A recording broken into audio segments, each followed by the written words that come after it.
topic today is extremely relevant, and what I think is great is you guys are gonna hear all the stories, and you might walk out of here a little bit frightened. But the point is to tell you what's going on in the world today with cybersecurity, as well as how can you be proactive versus reactive. Take cover. Right on cue. 3.6 billion internet users in the world. That's a lot of people using the internet. Okay. From the aspect of percentage of use, the United States has the highest number of adults on the internet compared to the rest of the world, almost 89%. Who has more than 5 devices at home that are connected to the internet? Yeah. Who has an Alexa? A couple people. Google Voice system at home. You say turn on the lights, turn up the heat. Nest thermostat. That's that IoT stuff I was talking about. That's connected to the internet, okay, but it isn't a traditional computer. Right? A friend of mine had an Alexa box where he used to be able to walk outside and before they patched the software and say, Alexa, open the front door from the outside. Yeah, that was probably a problem they should have thought about. Small to medium-sized organizations are the single largest attack vector right now. The big guys have better controls. It's harder to break in. It's harder to get information. Most organizations, who has a $10 million IT budget here? Anybody have a $1 million IT budget here? Yeah.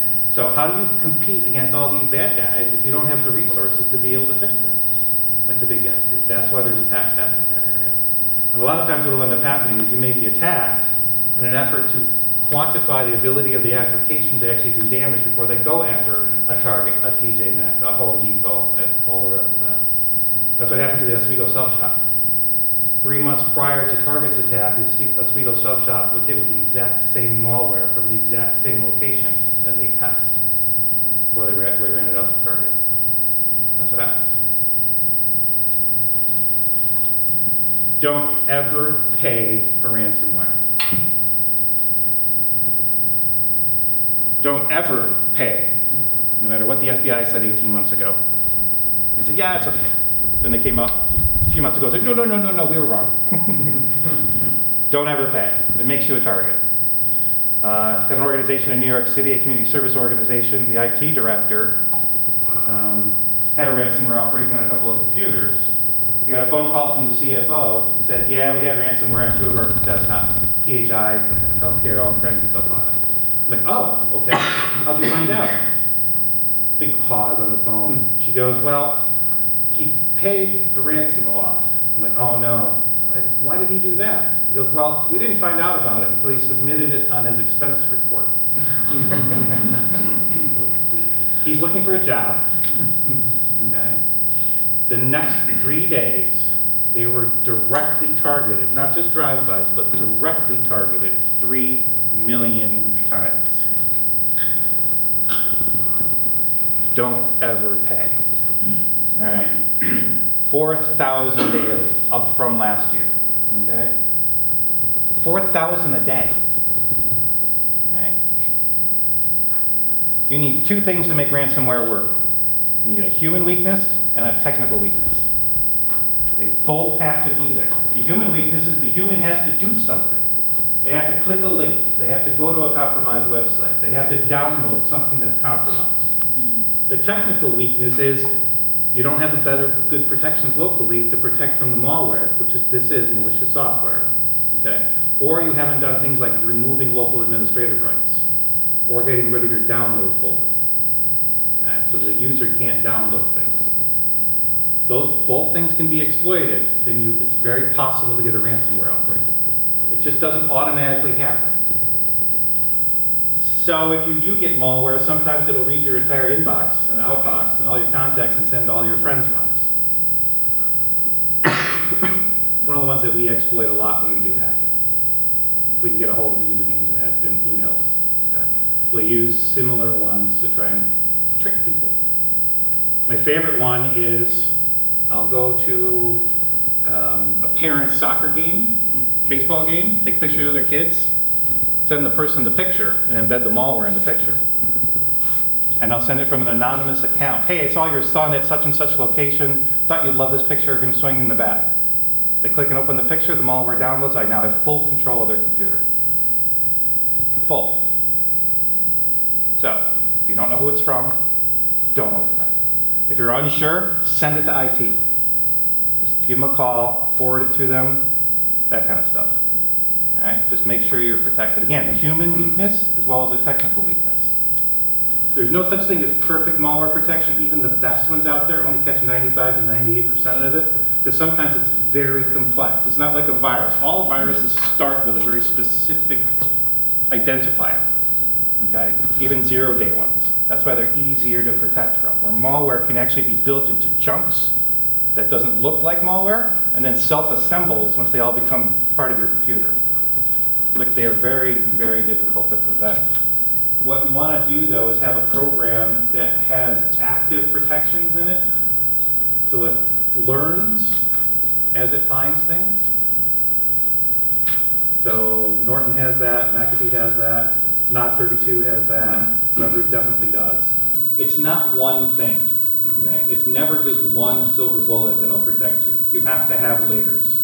So we talked about making sure the firewall is hardened. And by that I mean you put rules in it that says these addresses, these computers are allowed to come through my firewall. You block everything else. That's called whitelisting or blacklisting. Okay? You change credentials for those high access individuals, IT, all the rest of that. And then you use tools internally in every single device, like Malwarebytes, like Kaspersky, like Nod32, like all those web protection stuff, okay, to help. So there's always layers. There's no, unfortunately, there's not a silver bullet.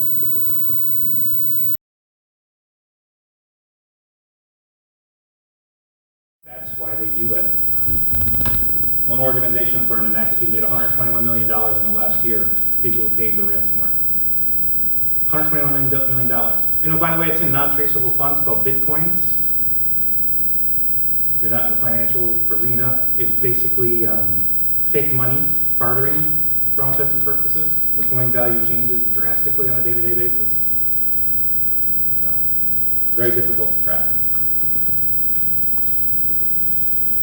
Have we heard that term? Social engineering? So that's one of the ones, phishing, that organizations and people do often. We do it as part of our testing when we do vulnerability assessments and penetration testing, so that hacking stuff that we do. And we'll do it in such a manner where it's difficult for the user to catch. If it's an easy one where it's all in Russian language, people just click it and delete it, right? One of the organizations we just did had 2 G's in their name. So we did a domain, so we got the domain name for them, but we put 2 Q's instead. And when you type them, you just look like G's, except it's straight instead of a little curve. And then we sent an email out from the information security officer about this patch that everybody had to do. And we captured about 35% of the computers on the network the first day we sent the email out. Okay. Again, that awareness, that paying attention to what you're doing is a big consideration when it comes to information security. IT is not responsible for all information security. Everybody has a role to play. So that's phishing. General email out to a whole bunch of people. Spearfishing is what I was talking about before with that picture that the guy's son playing baseball. A specific person is being attacked for a very specific reason. That person was the CFO of the company that we went after. He clicked on the picture, he downloaded the malware, we had total control of his computer, we put a keystroke logger on it, and logged every single key he typed for 3 weeks. We had everything. Everything having to do with the business finances at that point. Bank accounts, the bank account numbers, passwords, everything. So that's spearfishing, when a specific person or a specific target is attacked. I know that's funny. Here's your washing machine sharing your PII, personally identifiable information. But the reality is, if you have an internet-connected device on your network where you can swipe a card through, a vending machine, a washing machine, kiosk, anything else like that is connected to your network. It's your responsibility to protect that data, even if you don't ever receive funds from it. If it goes across your network, it's your responsibility. Okay? These devices are becoming more and more prevalent everywhere you go.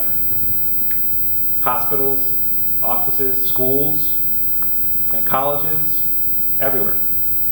Okay? It's easy to generate money from them. That's why they do it. And it's easier than worrying about all that silly cash that was so insecure. So, Internet of Things is literally all kinds of devices out there. It could be your HVAC system, so your heating and ventilation and air conditioning system. That's how Target was attacked. Their HVAC vendor was compromised. Jumped from there because they had an internet connection to Target. They jumped from that company to Target's network. And then they put the software inside of Target's network. It sat there and collected all these card numbers for days and days and days. And on the busiest day of the year for Target, Black Friday, it sent the data out. It was that smart. It was set up that well. But that's one of the ways you can get compromised, through your vendors. If you have any direct links from your vendors or you allow them access to your network, okay, you have to make sure there's really solid security controls there. Okay. Let's see, the other thing. We talked about Alexa, we talked about Google Voice, we talked about Nest. Security cameras, if you have a network-enabled security camera at home or at work, again, don't use devices. Okay. I'm trying to think of something else. Medical pumps, anything that's internet connected for a DME medical device could have one of these interfaces in it. If it produces a web page of any kind, you can log in. That's what we're talking about, and it's not a regular computer. That's just some of them out there. 75 billion connected devices by 2020. Right now, there's more internet connected devices in the world than there are people. That's why I asked before, who has more than 5 at home? I personally have 10. All right. I have 4 kids and my wife. I think some of my dogs may have a few that I might. So there's so much stuff going on in our house. Could you talk a little bit more about the intelligence of those devices versus how that gets back into a larger system, like Sure. a computer system? Sure. So all of these devices, because they have a software application and a program on them, okay, because they produce a web page you can get to, they have some type of local storage. And if they have local storage, even if it's hard, like a chip instead of a disk drive, okay, it can still be used to compromise that device.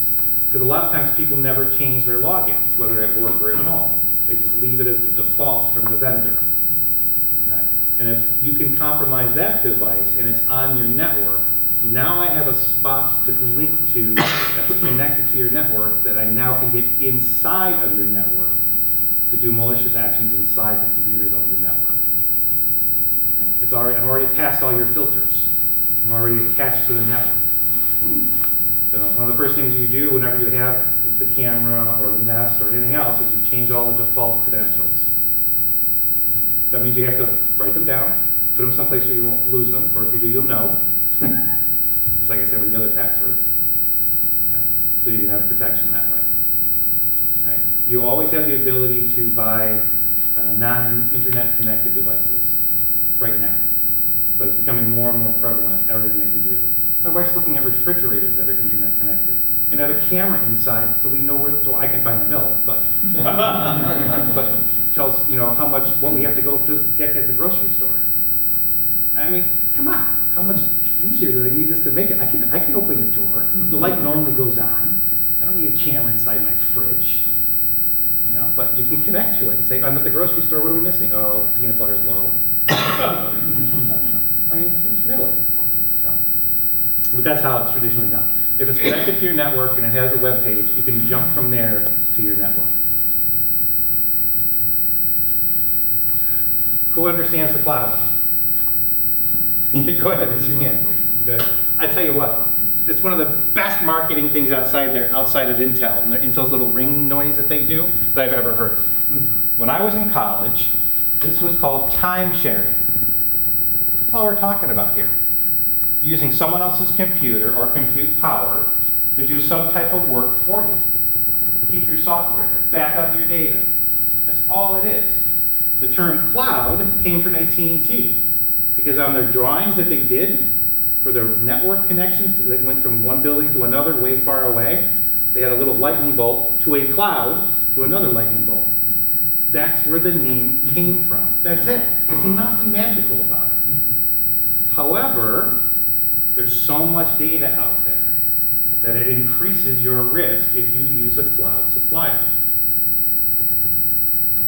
Anybody use AWS for stuff? Sure. Anybody use Rackspace? Heard that one? Microsoft? Anybody use Office 365? A couple people? Okay. That's all cloud services and cloud applications that you can use where your data may be sitting somewhere else. Now, AWS, Rackspace, Microsoft have requirements to keep that data within the US borders if it's regulatorily protected, and they know that.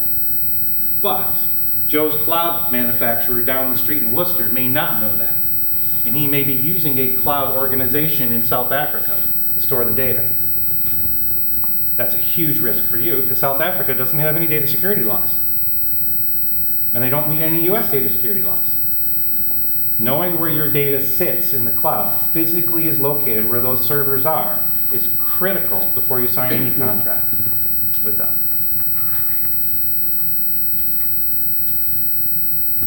You use cloud, you use the cloud, you use the cloud, you use the cloud, you all use the same service. You as a target are this big. But all of you together, you get a target that's this big. It makes it more attractive to the hackers. European countries have similar data security laws and privacy laws that we do, but they won't meet US ones necessarily. When you click the box that says you agree, okay, to the terms and conditions, that's their out. 99% of the time, in that box that you click that you agree to terms and conditions, it says you are responsible for everything. They have no responsibility. And that's a problem. Okay. Because the laws specifically say, if it's your data, your client's data, your personal data, okay, you have a responsibility to protect it in the state where the residents are. So if you store your information in California, you don't have to meet California laws, you have to meet Ohio laws for data privacy and security, or the federal ones that affect medical information. So you're kind of stuck between a rock and a hard place if you've already clicked the box, other than canceling the service and going to an organization that does have local storage. So there's two major risks in every single organization. Who can guess what they are? Your people are your first major risk. Your vendors are your second major risk. Okay. Anything you can do to secure your contract with your vendor where they have the same controls in place, the same regulatory requirements in place that you do, contractually is required. For you who have HIPAA and banking is Bramley's Black, GLBA. Okay, you have privacy and security requirements under GLBA that must be met both at you and your vendors, and they have to prove it. Back in 2005, the FTC came out and said your vendors have to prove it as well as you do for banking. For HIPAA, 2013, the omnibus rules basically came out and said your VAs have to prove that they're compliant with HIPAA, just like you are. If you have, go ahead. I was just wondering, you said RDCs are not private, but I was thinking that most of the time when you set those up, you do a VPN. And so that should be a private network, right? Correct. If you go through a VPN, so a virtual private network, okay, that's encrypted, because you can do an unencrypted VPN. Yeah. Then you can use RDC. Okay. But literally, I can get on my laptop here and remote into my computer at home, okay, without using a VPN because I know the IP address and the passwords. And that's just an open connection at that point. So that's the difference. So if you use a VPN, and it's a secure VPN, then you're fine. You're really just making one of these because we use, Yeah. So HIPAA requires our business associates to have not only a contract, but this past May, the OCR, the HIPAA Police, Office of Civil Rights, came out and said you may want to audit your high and critical vendors to make sure they meet the law. So there's been a lot of changes in that area from a vendor standpoint. I've got more on vendors, 2 slides in. So.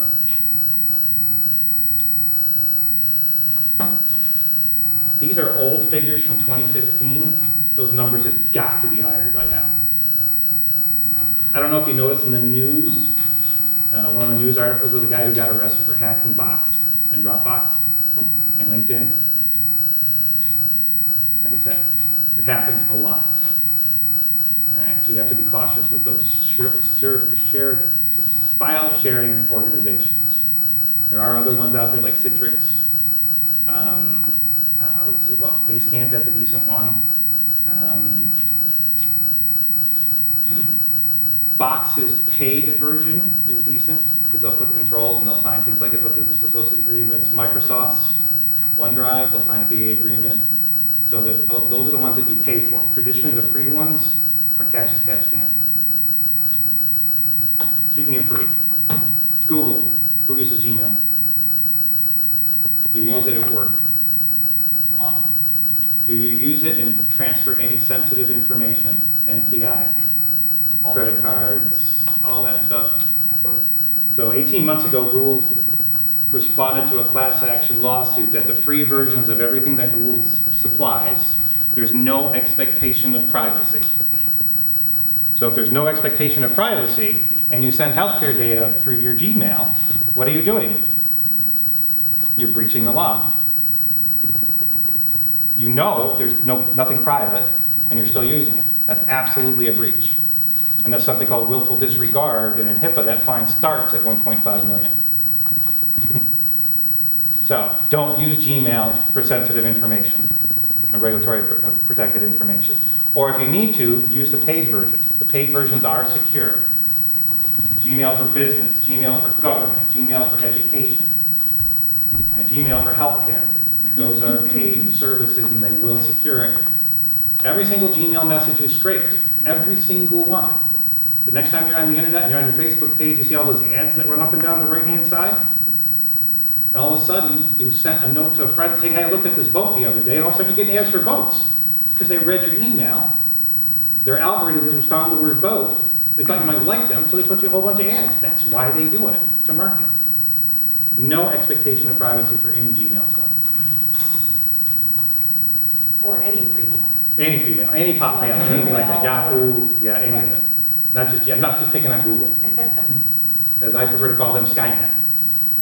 Big Terminator Skynet, oh, never mind. Too geeky. All right, not new, still a problem. Viruses. They happen all the time. Your information security expert is standing up here and is going to tell you something. If you have $100 to spend on antivirus and anti-malware software, you spend $99.99 on anti-malware software. That steals data. Viruses break computers. Okay? But malware steals data. Your IT people will hate you for doing that, but the reality is you're trying to protect the information. Okay? Viruses will break a computer, malware steals it. So one of the things we do for the tests when we do penetration testing are physical attacks at organizations. That's not me there, but that's called dumpster diving. Okay? That's something that we do. But the other thing we do is we have this little black round device about that big that we put on the end of a keyboard cable for a desktop, plug it in the other side, and that collects all the keystrokes the person does, just like the software version, but it's a hardware version. All right, and we come back a week or two later to pull it off the computer and leave. Okay, and then everything that's on that little recorder, all the keystrokes, is the code with the software that you get for free when you buy the device. That's only $27 on the internet. Okay. If you have people who have offices and deal with sensitive information, have them close and lock their door. We have never not been able to do this for the traditionally publicly accessible organizations. Schools, colleges, healthcare, hospitals. On top of that, organizations that are quote unquote private, we've still been able to do it by shoulder surfing someone through the back door. We walk in, find an office, plug it in, walk out. Or do things like walk in, steal a whole bunch of files or a laptop on someone's desk and walk out. People want to be helpful. They'll hold the door for you. You got a couple of things in your hands. One of the guys on my team is 6'4", bald, about 275. Can't miss him. I mean, you can't miss the guy. We did this at one of our clients. He walked in, went into the medical records room, grabbed some files and a laptop that was there, and walked out. It was a test. It was meant to be a test. So they did advanced security awareness training for everybody. A month later, he does it again. They take his picture, put it on the back door that he got in, and said, don't let this person in. Okay. A month later, a week before Christmas, he shows up with a big bag full of holiday donuts and a tray of coffee and his keys in his mouth. Walks up to the back door while someone's standing there and goes, can you direct me to the executive conference room? They opened the door and just told him where to go. He needed help. He got all this free stuff. My other favorite one that I do for chambers, and I should have done it for this one, I didn't think about it, was the last chamber presentation I did. I bought a really nice shredder. Okay? I put the shredder out front at the sign-in desk, and I said, hey, if you want to win the shredder, fill out the card. I just need your name, the ISP, so your internet service provider, and if you think you have a strong password, write it down, and I'll let you know. I got 35 cards. People love getting something for nothing. Have you heard of something called an acceptable use policy? If you don't have an AUP, most cyber laws in the US allow you to say that you didn't tell me I couldn't do that as an acceptable defense. Your AUP, acceptable use policy, which has to be accepted by the person, not agreed to by the person, okay, helps you get away from that defense. Technical. There's all kinds of technical holes out there. Like I said, if you have the human piece and the technical piece, the ransomware works, malware works, viruses can work, those kind of things. Your users, get rid of your users. They're your single largest devices. Fire them all. No, obviously you can't do that.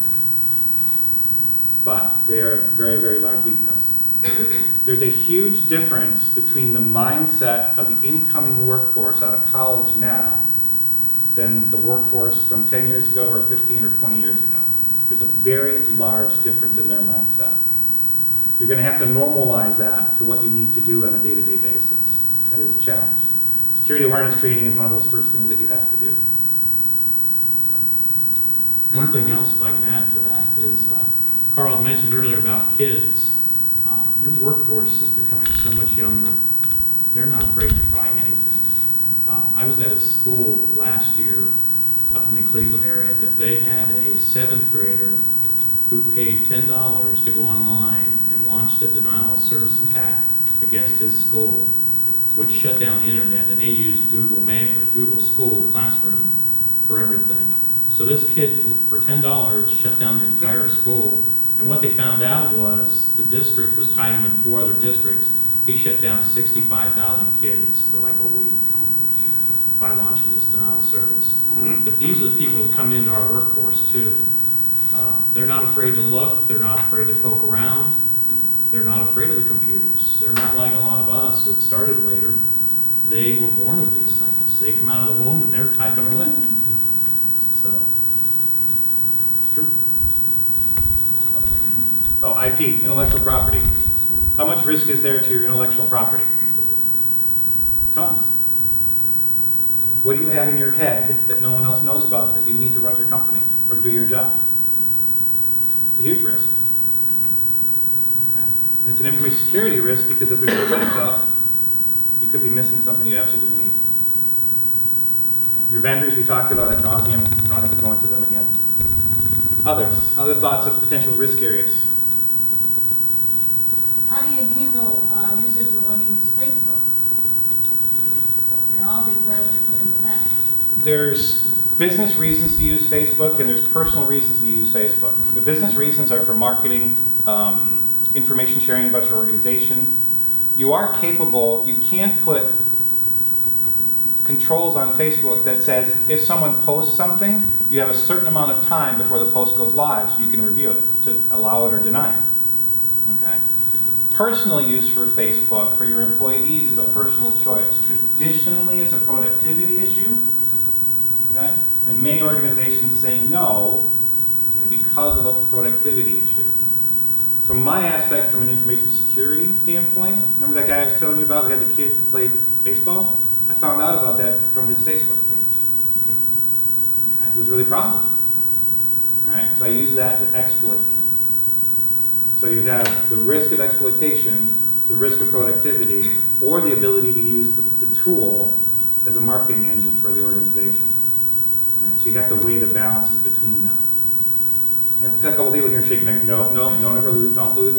Healthcare, it's a real issue because it's so easy to post information on a page that becomes a healthcare breach. One of my best friends is a radiologist, and she would applaud this woman who came in one day. She was at a demographic that was highly challenged, one that traditionally never used this kind of healthcare, was in an age group that was traditionally afraid of it, and she said all of these things about her age, her ethnicity, her location. Never gave her name, okay? But those three things allowed, for the law, could potentially allow me to re-identify the person, which makes it a breach. All right? That she was applauding the person to let everybody know what a great thing that this person did to let others know it's okay. But it could have been a breach. So again, Facebook, great tool from a marketing standpoint. It can be used to compromise entities and individuals. Yeah. Another item might be open microphones. I've worked in government contractor and secure environments for many years. Yeah. You know, even a microphone on a computer or even a phone, Yep. Grado, the mic on that could still be live. Yep. As well as the camera on your laptop if it's turned up. My daughter, she got so mad at me. I was so mad at her, she kept leaving her laptop on all the time. So I hacked it, turned on her camera one day, threw her speaker, started yelling at her. From that day forward, she always closed it when she was done. Awareness. That's what it comes down to. My poor kids, they forget what I do for a living every once in a while. The other thing is, like I said, the cameras, the phones, everything, other kind of things, like those devices I was talking about, the Alexas and everything else, they have a microphone that's live.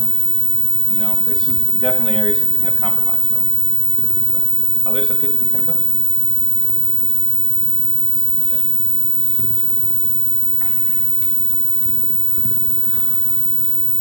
Onaman does a survey every single year and it talks about the data breach costs.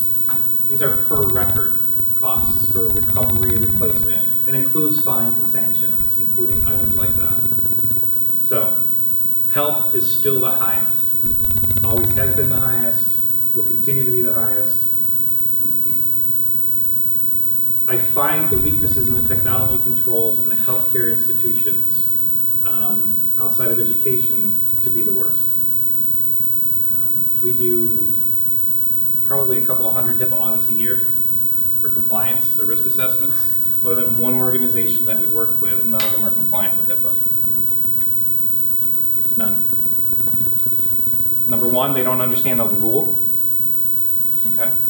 Number two, they don't think they have to comply because it's addressable, which is a misnomer, completely wrong. Okay. Or number three, they don't think they can afford to do it, and they're taking the risk. So it's a challenge. It's one of the more challenging laws out there. It's also one of the better laws because of those same reasons, the flexibility principle. But healthcare breaches right now are still the most costly. Medical identity theft is the one that's rising the fastest. That's why people are like, well, who cares about my medical history? Who cares if I broke my knee? Okay? No one cares. But my medical ID number's there, as is my social and potentially a credit card that somebody paid for. Yes. One of the things I do now is provide identity theft protection. Sure. And on the open market, the last number I heard was a credit card record is worth $50 on the open market. The live medical record. record is worth $1,000. Yeah. Yeah. Social Security number is 14, I heard recently. So, who has more than 100 Social Security numbers to deal with in your company? And you have more than 1,000? 10,000? Start multiplying. We talked about this. IoT, the sensors, the laptops, the cell phones. Who has a cell phone? I was kidding, not kidding, but joking around about me being able to clone your phone from my phone with a Bluetooth connection. If you haven't changed your local Bluetooth password from 000 or 1234 yet, probably a good idea. Okay. Literally, I could drive next to you in your car and listen to your phone conversation. Yeah, so if I'm laughing at the same jokes you're laughing at, maybe you should be worried. We're laughing at the same time. So, but devices, there's so much out there. And like I said before, there's now more internet-connected devices than there are people in the world. And it's supposed to get even higher. So, it's something to be concerned with. But you're going to probably hear me say one word 20 times in the next 45 minutes. Okay? And that's the word encryption. All right? Now, other than one standard out there, if the data is encrypted, and you can prove it was encrypted when it was lost or compromised, it's not a reportable breach. Any state law, any federal law, except for one standard. And that's the credit card standard, the PCI DSS. All right? But every single other law and regulation out there, including Ohio's revised code, everything else, if it's encrypted and it's lost, and you can prove it was encrypted when it was lost or compromised, it's not a reportable breach. That also includes ransomware. So if you get a ransomware infection and it encrypts an already encrypted device, it's not a breach. Okay? Because the rules basically say access or some other type of control of the information. If it's already encrypted, they couldn't do anything with it. Now, who has a cell phone? Who has an iPhone? Okay. Do you use a passcode to get in? Do you use a thumbprint to get in? Okay. Can you turn either of those off? If you can turn them off, that's not proof. That means it's user addressable. If you can turn it off as an individual, that's not proof that it was encrypted when it was lost. Because when you turn on the passcode or you turn on the thumbprint thing, it natively encrypts. Same thing with droids and everything else. If you use mobile device software, mobile device management software, MDM, okay, that forces you to always have a passcode or a thumbprint or whatever else. That's proof, because back at the IT people, they have a page that they can log into and say, Jim's cell phone was in, MDM was turned on January 1st, 2016. We just pinged it today. It's still live and active. Awesome, that's proof. But if the user can fix it or adjust it or turn it on or off, not proof. Do you have a software you'd recommend for that? For MDM? Yeah, there's 3 or 4 good ones out there. Good, G-O-O-D is one. MAS 360, M-A-A-S 360. Absolute, just like the alcohol, which I love. Protects and, well, never mind. Protects and helps you forget. No, just kidding. The other one is Meraki, or Meraki, depending on how you want to pronounce it. But McAfee has one, Norton has one. It's endpoint protection, mobile device management. What was the second one you said? MAS 360.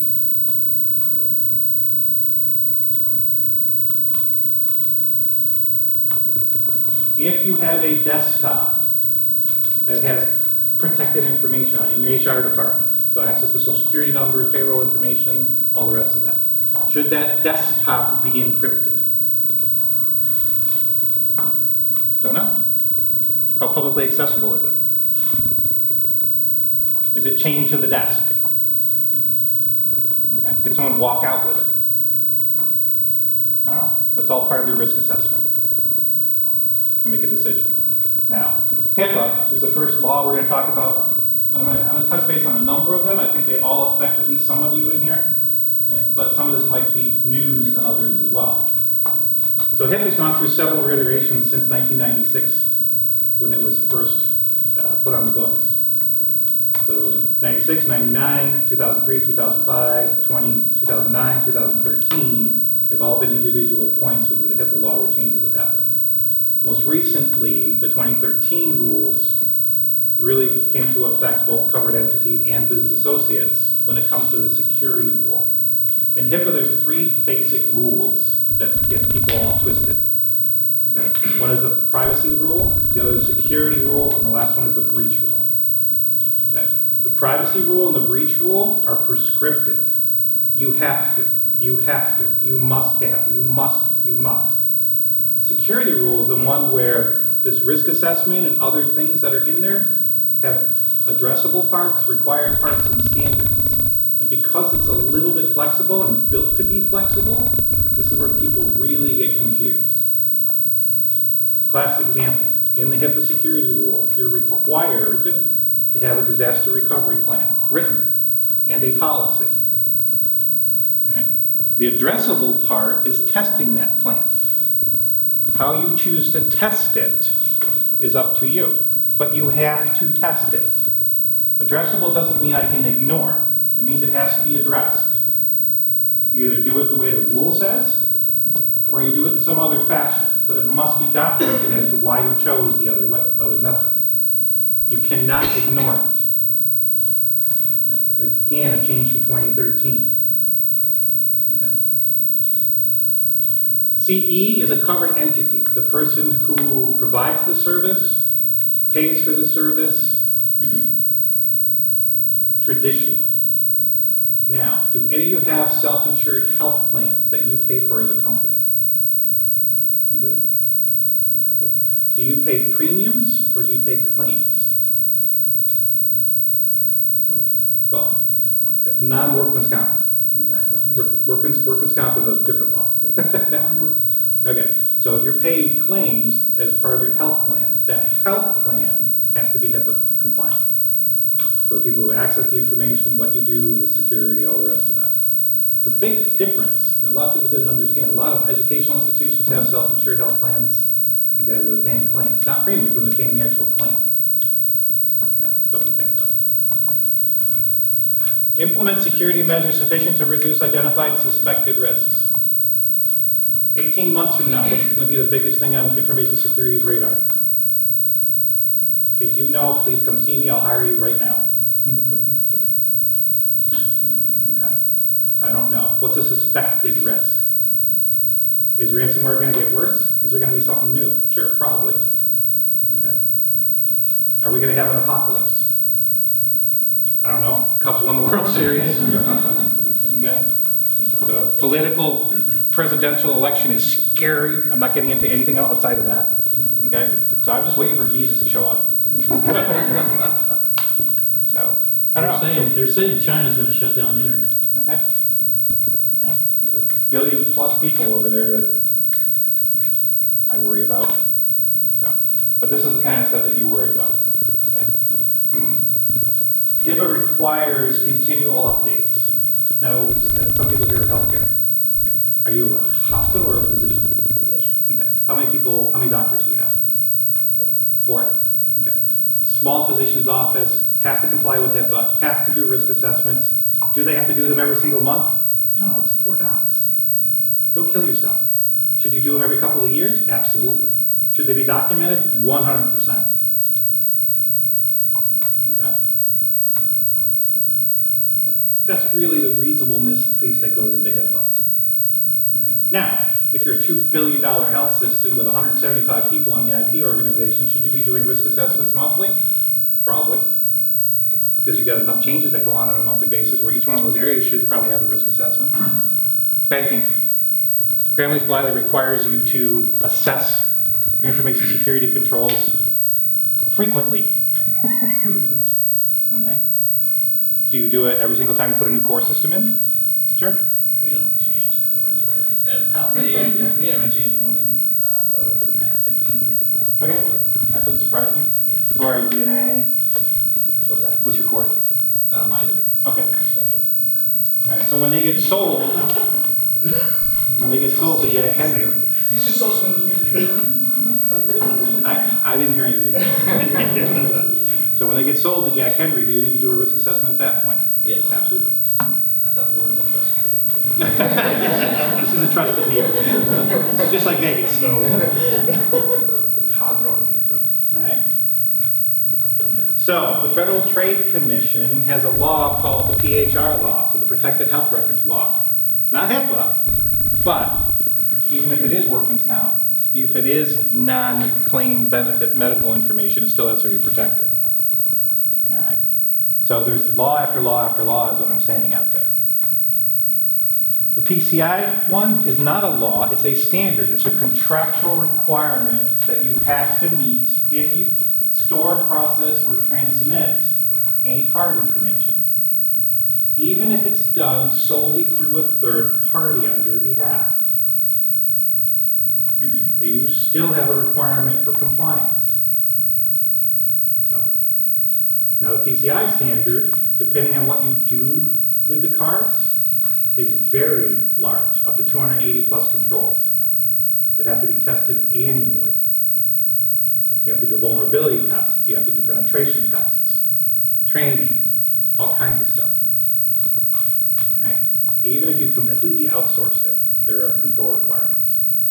The only time you don't need to be PCI if you take cards, if the PAN, the primary account number, is never involved with your organization. So you use PayPal for everything. Nothing goes across your website, nothing hits your organization. You never take one over the phone, ever. You just receive the funds from someone like a PayPal. That could be different. Then you don't have PCI requirements. But not a lot of organizations do that. Okay. Anybody have donations that they take? Okay. If you use FundEasy or anything else like that, those all have PCI requirements. It's still one of the most misunderstood out there. It's been in place since 2005. From an information security framework standpoint, which we're going to talk about in a little while, it is one of the best. It's the easiest to meet because it's prescriptive. All your passwords have to be X and changed Y. All your policies have to be this. All your communications have to be that. It's the easiest to meet. It's also very large. PCI, like I said, is a standard. The standard was developed by the 5 major card brands out there: Visa, MasterCard, American Express, Discover, and JCB. The PCI Council, the PCI organization, has no authority to impose or audit or do anything else. They're the qualifying organization. They put certifications in place for people like QSA, so qualified security assessors, ASVs, approved scanning vendors, things like that. The PCI Council is out there to help people meet the standard. There's tons of FAQs out there. There's a lot of supporting documentation out there. Sometimes there are groups that meet, but I don't know of a small and medium business group that has been formed yet. Okay. But there's a lot of information out there. Don't assume the standard keeps changing. It changes every 36 months. Every 18 months it has an update of some type. Okay. Don't assume because you were compliant last year, you're compliant this year because of the changes. It's something that ongoing assessments. Keep in mind too that I just throw in that if you keep manual records, you're as much required to keep those secure as you are electronic records. So I know I've gone into a lot of places where people are writing them down, documenting credit card numbers as part of the receipt process, and have years and years and years stored in a closet back in the warehouse or back in the storage facility. Well, if those aren't secure, just keep in mind, hey, they can take those online, get those numbers, start accumulating them, go online and sell them for $25 a piece. So these are some of the frameworks that are out there for information security frameworks. This is the actual risk assessment framework. It's a step-by-step document to help you walk through a risk assessment. It's the one that's pointed to in most federal regulations as a reference document, so it's a good one. ISO is the International Standards Organization. That's every country. PCI, we talked about, that's the credit card one. ITAF is the Information Technology Assurance Framework. And homegrown. There's nothing saying you can't build your own risk assessment. You know your environment better than anybody else. Okay? So what industry are you guys in? Manufacturing. Manufacturing. Okay. So you do cell-based, whip? Okay. So for you, if the facility is not accessible for some reason, power or whatever else, that's a risk. Okay. Employees who have technical knowledge, CAD/CAM devices, again, CAD/CAM's down. All the rest of it. Those are risks for you as an entity. You don't have a lot of PII, personally identifiable information, except for your employees at this point. Okay. Unless you're building DME, durable medical equipment that is tested for. That's different. All right. So for you, your risk assessment is more about physical issues and intellectual property, probably not the technical ones. So that's the kind of thing. So you can build your own. You don't have to follow the frameworks. Okay? So think about it from that aspect. Now, healthcare and banking and other regulated industries like that, they pretty much want you to follow NIST, first one, in your risk assessment framework. Okay, or ARIES, or FFIEC work program, or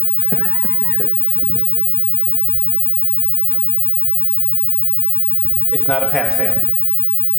You never pass or fail a risk assessment. All right? It's something to be completed. The laws and regs are not created equal. What's required for HIPAA is not the exact same thing that's required for somebody else. What's required from FSMA is not the same. What's required from Ohio is not the same. Okay? So if you have multiple laws that affect you, you're going to have to adjust your risk assessment program to meet those, or else you do multiple risk assessments, which is a waste of time and money.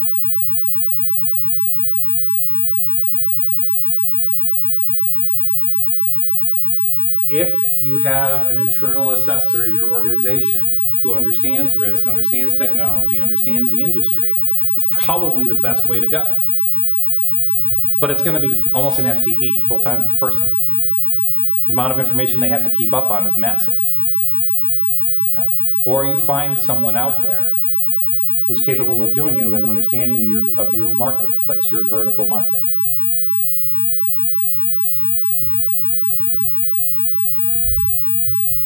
It's not IT's job. They have to be part of it.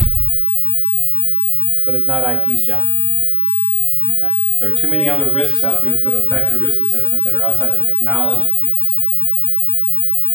Your human resources department has requirements for maintaining human resource data.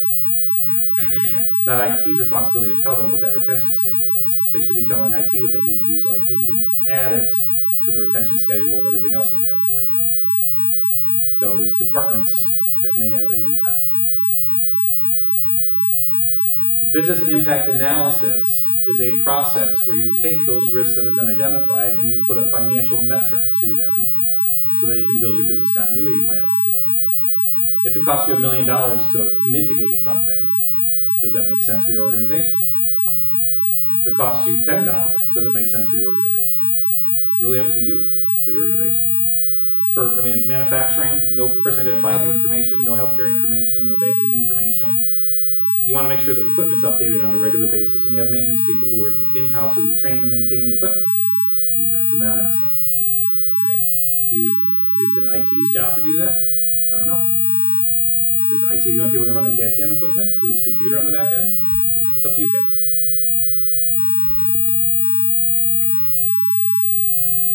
Before you do the risk assessment, here's some considerations to worry about. Make sure those who have access to information should only have access to the information that's part of their job duties. If it's not part of their job responsibility, they should not have access. CFO? COO? No? More important. Director, okay. Do you have domain credentials?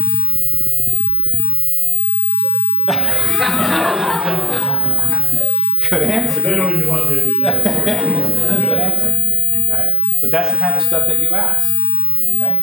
So who within the bank has domain credentials outside of IT? Even in a disaster recovery situation? Nobody. Okay? So you have no third parties or vendors who have access that can help you with domain issues. Okay. Your core is in-house? Okay, awesome. All right. Now you have to go through the rest of the people and make sure their access is appropriate. Are you information security officer, one of you? No? No. Okay. All right. So your information security officer should not have that level of access.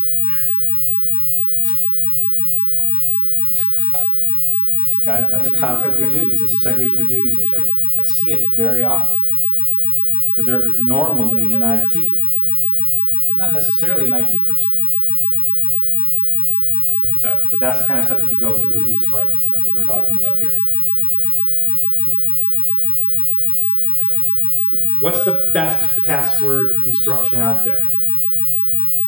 3 characters? 4, 5, 6, 7, 8?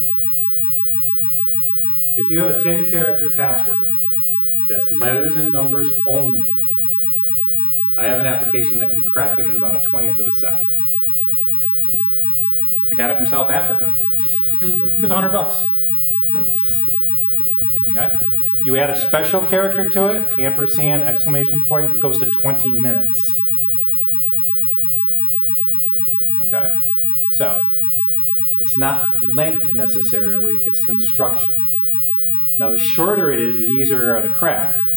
So anything less than 8 characters is not something we typically recommend. All right? So again, frequency, size, complexity, how often it gets changed. Here's my other favorite one. So you make everybody change their passwords every 30 days. Aren't you nasty? Okay? But you forget to change the frequency requirement. So everybody has to change their password for 30 days, and you can't use the last 5. But their checkbox for frequency hasn't been checked. So you can log in, change your password, log out, log in, change your password, log out, log in, and get back to your original password after you change it 5 times. Set the frequency of change to at least a week. All right, that's the other setting you have to worry about. I see people doing that all the time. Like, people hate change. They don't like things. They want it the way it used to be. They find ways to get around it. It takes more time sometimes. That's ridiculous. Here's my favorite word again, encryption, encryption, encryption. If you think it needs to be protected, encrypt it. There's so many ways to do it these days, and it's very cost effective. Portable devices, desktop, laptops, servers, all of it.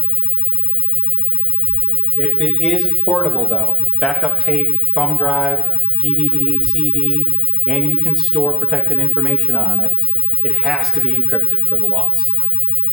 If it's personally identifiable information or protected health information or banking or anything else. We talked about the IoT and changing the default access passwords. And same thing internally for all your applications when you load a new app, changing them. Use the strong antivirus and anti-malware. Patching your systems. So you get that little pop-up from IT that says a new patch is available. Ignore for 4 hours. Ignore, ignore, ignore. Yeah, don't do that. Just patch it. That's one of those vulnerabilities that can be exploited that you're trying to fix. Take the 5 minutes and reboot your computer, because you don't want to be the person that gets compromised and have to tell someone. And regularly test those controls. When you do your risk assessment independently, those kind of things. So, and what protected data you have. So IIHI is individually identifiable health information. That's both HIPAA and the federal law regarding protected health information. Okay. NPI is non-public information. That could be confidential and sensitive or regulatorily controlled for your organization, depending on how you look at it. It's always regulatory controlled information, so your bank accounts, merchant account, anything having to do with that kind of stuff. PII is personally identifiable information, so social security numbers, credit card numbers, driver's license numbers, those kind of things. PII with public information turns the whole record protected. So if it's just your name, it's not PII, that's public. If it's your name and one of those other identifiers, social, credit card, whatever else, the whole record becomes PII or PHI or whatever. Minors. If you have any information on minors, if you're educational, they always have to be protected. SAMHA, so substance abuse, mental health information. They have a completely different standard than HIPAA and all the rest of them that requires a much higher level of security and privacy. So for those claims that someone said they were paying before, sometimes, okay. All right. If it's anything having to do with mental health information or substance abuse or anything else, it has a different level of protection that's required. And then the education records, FERPA, that kind of stuff. We talked about employee records. All right. So as part of the risk assessment, gather the inventory. Everywhere at work, looking at remote, third parties, social networking, email, portable devices. Where is this data being stored? Where is it being used? Make sure you know where it is, because that's going to be part of your risk assessment. Matrix the locations with the types of data. All of our HR data is on this server inside the data center and communicated to ADP. So you have a matrix where everything is. Identify the purposes of the information. What it's supposed to do. This also will give you a really solid look at what employees have access to and they should or shouldn't have access to based on their job descriptions. Again, that least rights thing. Do the risk assessment. I can't stress enough how important getting the risk assessment complete is. It'll give you the measurement of areas that you have to be concerned with. All right, so we talked about this. There are tools out there that you can buy that track everybody's access and usage of all information in the organization. Does it make sense for you to have that? Are you big enough? Are there controls in place that require that? That's one of the ones that PCI requires. The ability to audit all that use, all that access, everything else, wherever that card data is stored. It's one of the most expensive pieces of PCI. But as an automation and a reporting tool, it's less expensive than hiring a full-time FTE to do it for you. So, trade-offs. Okay. Local administrative rights and downloads. We talked about this before. This is a challenge, especially if you have portable users and you have an older version of the operating systems, the Windows operating systems. It's also a challenge if you're using non-traditional Windows equipment like Macs. Okay. Someone asked me earlier if a Mac is as secure or more secure than a Windows box. If you'd asked me that question 2 or 3 years ago, I probably would have said yes. Not anymore. It's become a business tool. Okay? They're compromised the same way that Windows boxes are. But because of the cultural expectation that Macs have always been more secure, they're not. They're just not attacked as much. There isn't as many tools out there for Macs yet as there are for Windows boxes, but there are some ones out there. Kaspersky, someone mentioned earlier, has some. ADG has some. There's a few other entities out there that have tools for Mac devices. Local administrative rights you can remove from a portable device, but still give them super user rights so they can still connect to a wireless when they're traveling. So work with IT to set that up. Okay. Almost all malware requires local admin rights to run. Okay. It has to be able to run the application. And if you get rid of that control and the temporary download folder, you've gotten rid of the technical holes. Now you just have to patch the human hole.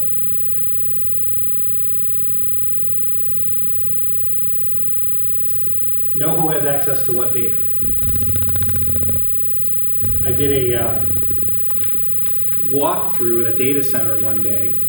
It was a military subcontractor. They had one of those big giant green bar printers. Remember those? The thing was hammering away. I mean, page after page after page after page after page. And it jammed. Got all goofed up. One of the IT guys walks over, takes the paper, throws it in the trash, resets everything, and relaunches the job. And I'm in there talking to the IT director and blah, blah, blah, the rest of that.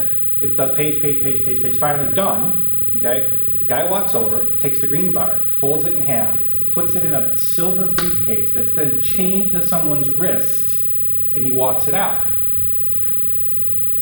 I look at the guy, I'm like, those reports the same? Yeah. Well, then why is that one in the trash?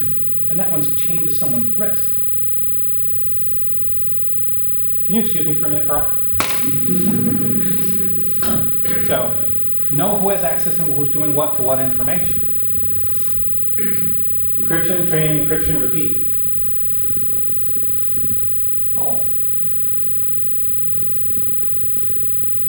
Minimum necessary. If you don't have a requirement to access it to do your job, you shouldn't have access.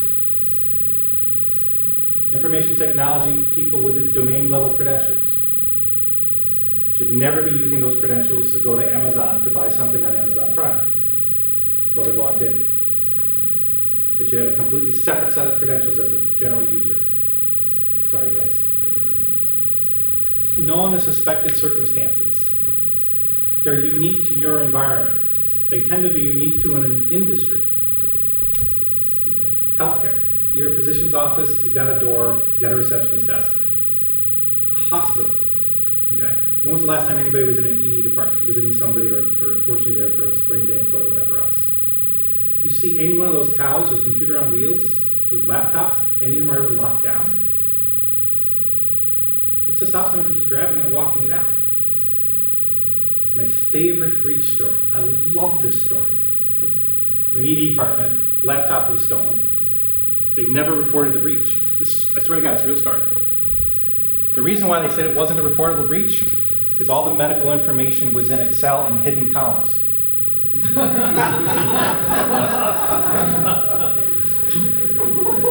Honest to Betsy. That's why they said they didn't report it as a breach. Not an effective security control in my book. So, your risks are yours to your industry.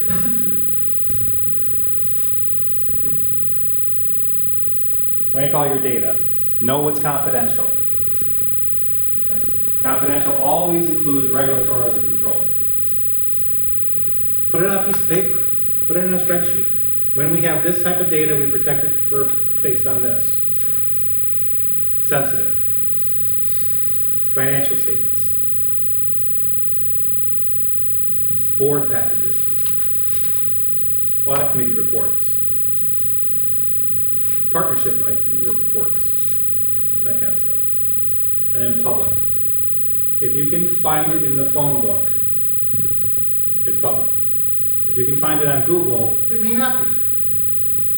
Everybody Google themselves? If you haven't, do it. It's hilarious. I've got an automatic thing that pops up every single time my name shows up. Okay. There's not a lot of Cadregaris out there, so I'm pretty sure most times it's about me or my dad. My dad's name's Carl as well. Your business continuity plan is something that's required to be documented for some of the laws and regs that affect you. For those who don't have a law that requires that, something documented where a person can walk into the entity, walk into your organization, who has an understanding of your market, but not intimate knowledge of your organization, should be able to pick up this document and know what to do step by step. Who to call, okay? Who has access to what? Where the backup tapes are, all right? Who can I call who has intellectual property that can help me get this done, that kind of stuff. That's what a BCP is.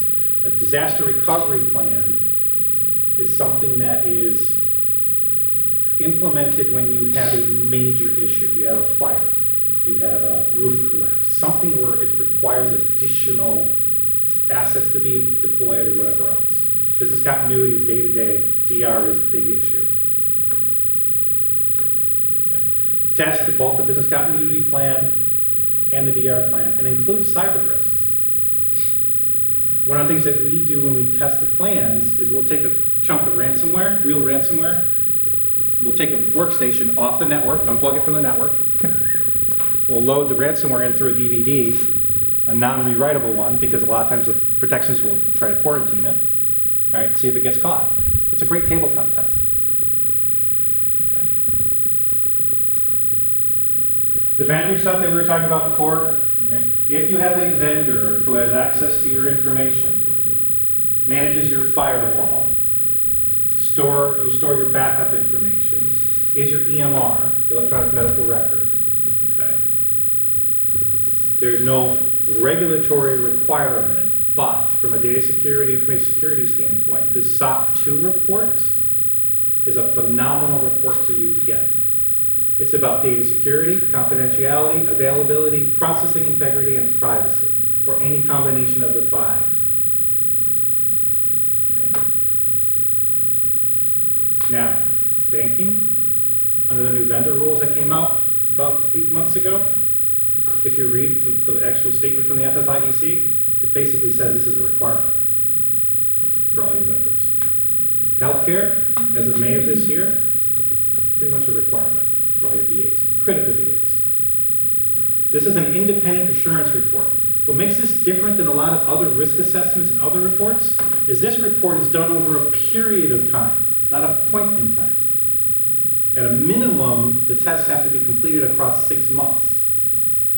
So all the controls that this vendor has in place are tested for 6 months. Right? That's why it gives you better assurance than a point in time test, where they come in and just look at it for a week or even a day. Would you recommend outsourcing like firewall services? Sure. Yeah, it's a great thing to outsource. And you have somebody who understands the firewall, understands the control, understands the conditions of your firewall. But if you're doing anything with PII, they absolutely should be doing this. And if you're doing anything with PCI, they absolutely have to meet PCI. So there's some conditions wrapped around that. But outsourcing an application service, a managed security service like that makes sense. Okay. Again, you're up to a company, you vet them, you do all the things that you need to do. Rea Associates actually uses a firewall service to do our firewalls, because we have the 10 locations throughout Ohio. And so this company is located in Dublin, Ohio, and what they do is they monitor it 24/7, so that any type of data that starts outgoing is identified as possible intrusion data, or data being stripped out of our systems. Our IT department is notified right away and say, hey, it's coming from this workstation. You need to shut that off or figure out what's going on with that workstation. They do a good job because they blacklist and whitelist. They run the intrusion detection system on it, like I said, monitoring data, outgoing data. So if anything that can be identified, it can be brought back to the attention of our IT department. Cyber liability coverage, huge thing you should be looking into if you don't know. Not cheap, but a heck of a lot cheaper than responding to a breach. Do you need cyber liability coverage if everything's encrypted?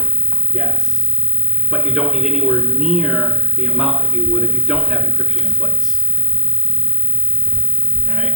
A good, solid $3 million cyber liability policy from an AA-rated industry insurance organization should cost you between $16,000 and $22,000. If it only costs you $5,000 as a premium, they're not getting everything for you. Read the exclusions in depth. I can't believe some of the stuff I've read. I read one where every director, every officer, every manager, every employee, their spouses, their families, their vendors were excluded from the policy. The only thing that it covered was a state attack from like China. But it was only $4,400 a year for a $3 million policy. So be cautious. I mean, the policy should cost you, like I said, between $16,000 and $22,000 for $3 million. Who has wireless at home? Just let everybody did, right? Can you see your router? If you can't see your router, put it someplace where you can see it, because you have lights on the outside of your router. One's power, one's connection. If the activity light's going crazy, and you're not on your computer, your television's not on, your Roku box is off, all the rest of that, and that thing's just going nuts, it's not a Tuesday night where all the downloads come, okay? Then somebody might be using your wireless. Be concerned. Secure your wireless at home. Don't broadcast the name of your wireless. There's a checkbox you can do when you log into your wireless. Okay? And do any type of filtering you can internally. Don't download freeware. It hardly ever is truly free. Okay? If it's too good to be true, it usually is. I gave the Nigerian prince $5,000 to get $5 million. Not really. But my father did get a phone call from someone who was saying that he was my son, who had been arrested at college, and he needed to send him $5,000 for bail. My dad almost did it. Called him at 2 o'clock in the morning. Everybody was groggy, blah, blah, blah. He was crying. So, be careful.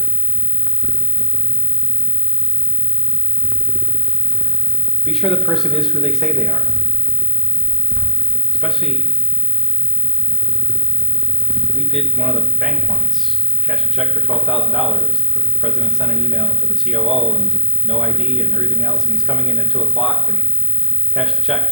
No BSA, no check, no nothing. Be sure they are who they say they are. Unintentional sharing. Make sure you know what goes out in the trash. If you don't get your mail at home for a couple of weeks, be concerned. It's very easy to reroute somebody's mail from a personal attack standpoint. All you need is a valid credit card and a couple of valid addresses. They don't have to be tied to each other. So.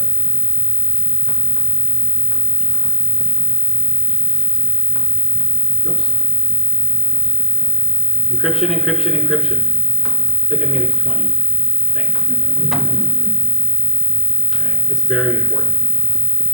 From a business aspect, if it's encrypted and it's lost, you don't have to report it. If you don't have to report it, you're not going to get an audit. The Attorney General isn't going to show up. The HIPAA police aren't going to show up. The OCC isn't going to show up. FDIC isn't going to show up. Okay. The newspapers won't have to know. So it's important. 3 weeks ago, I got a phone call from the privacy officer at a HIPAA entity. The executive director's laptop got stolen out of his car Friday night. He left it on the seat at the bar he went to. Again, human technology. Right?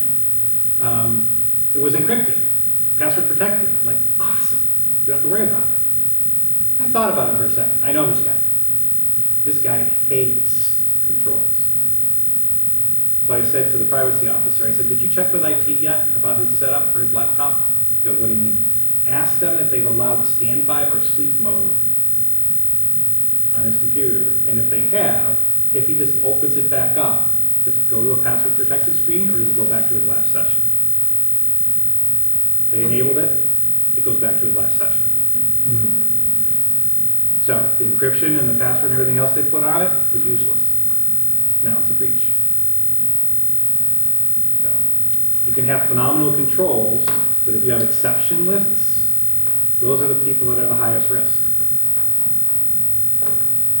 Keep in mind too, Carl mentioned BitLocker.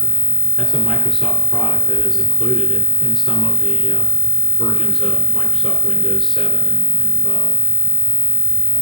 But that's a great question. I can't tell you how many times I've asked somebody, do you encrypt all your laptops? No. All right, so no, you're not meeting the expectations of the role. Well, we do exactly what you said. It's a dumb device. All it is a little remote access, blah, blah, blah. You've got a VPN on it. You're going to get that through that. If all those pieces are in place, then no, you don't have to worry about that. It was a major change for us. So that was, yeah. Okay. Now, if you have cell phones that have access to email, if you don't use that MDM software, okay, you can force, if you're using Microsoft, okay, something called ActiveSync. Yeah. All right, so that ActiveSync can be set up so you can't download something to the cell phone either. So just the ActiveSync email container is encrypted at that point, and you're okay. So you don't have to encrypt the whole phone.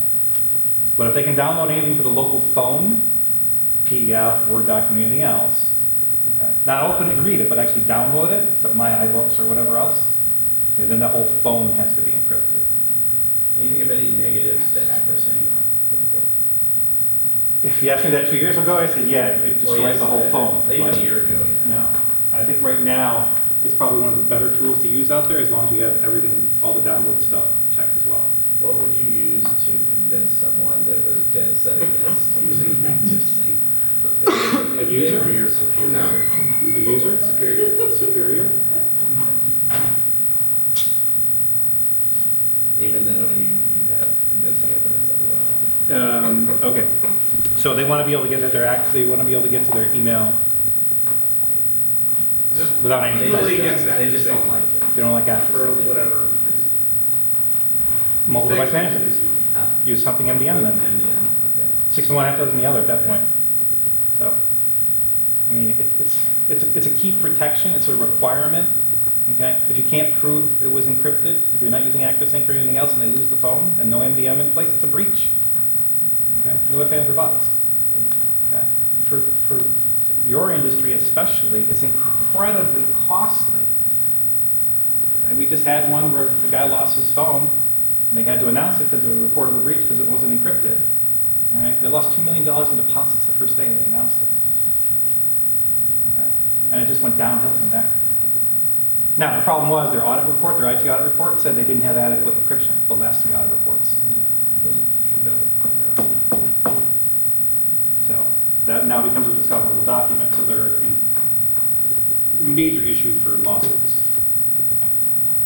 So, by the way, if you do hire someone to do your risk assessment externally, have the engagement letter go through your attorney. Okay? Then it becomes client attorney privileged information that becomes much harder to get at if there's ever a lawsuit or some issue. Not perfect, but it can help. We talked about all this stuff, okay? Patching, backing up, your CSIRT, so Computer Security Incident Response Plan, or team. That's a requirement in many industries, making sure something's in place there. And the penetration testing I was talking about, there's a couple different ways to do it. Black hat, black box, gray hat, gray box. So a black box test is the person who's doing the testing acts just like a malicious hacker would act. They do all the same functions. It takes a lot of time, and it's fairly expensive. Gray box is like a hacker, but you're giving them the scope that you want to work on. The IPs, the addresses, the websites, that kind of stuff. If you have 15 locations, and every single location is exactly the same, use the exact same firewall, the exact same controls, there's no sense in testing all 15. Do a sample. That's great. Where black would test all of them. And then social engineering. Every single significant breach that you've read about in the mail, including all the ones I put up there, were done via social engineering attack in the last 2 years.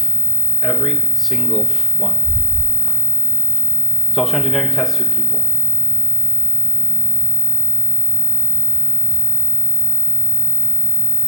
Security awareness training. There are industries where it's required at higher and annually or regularly. There are industries where it's not required at all. But your people are one of your single largest risks. Informing them on what they need to do is very important. Redoing it. Now, it doesn't have to be anything crazy. It could be a website. It could be a SurveyMonkey survey. It could be a whole bunch of different things, depending on the size of the company. But it doesn't necessarily have to be anything outrageous. Crisis management team. IT may not be the best person to talk to the news when you have a breach. Probably should let them know that. That's what a crisis management team does. It sets the tone. It sets who has access to what. Like I said before, I'll reiterate it again, it's everybody's responsibility, not IT. Okay?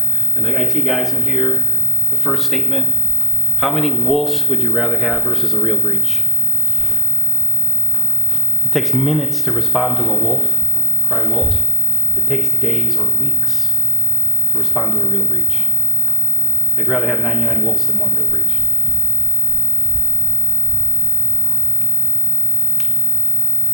Regularly. Auditors love that term. Do it regularly. How often? I don't know. What does your business need? Annually? Monthly? Weekly? Every 5 years? Every time there's a change? Whatever makes the most sense for you guys. Never less than annually, though.